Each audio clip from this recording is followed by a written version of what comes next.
As a pastor, I'm going to pick on the church here a little bit.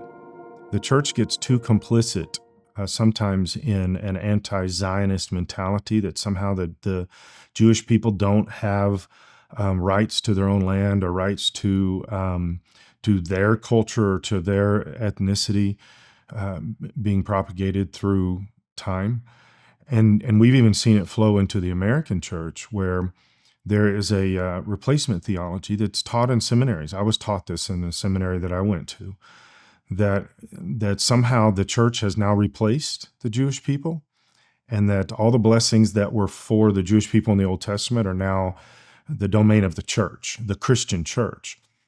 And while that can be true in the big picture, as a Christian, I do believe that I have access scripturally to the blessings of God, but it's only because I have been grafted into the Jewish mentality, that I've been adopted by God into his children, and the Jewish people are those children.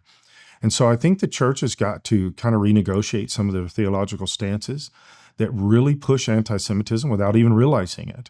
I would say that a lot of Christians don't even know that they're being a part of something that is really pushing against the heart of God. You know, I hear people all the time say, well, the Jews killed Jesus. And that somehow makes it okay to be anti-Semitic or even anti-Zionist. And according to Jesus himself, the Jews didn't kill Jesus. My sin is what took Jesus to the cross. The Romans are the one that killed him. The Jews were the backing, but really Jesus voluntarily did this because I'm a sinner. And so I think we've got to get the balance. This anti-Zionist mentality is destructive. I remind our church, and I've been doing this strongly since October 7, 23.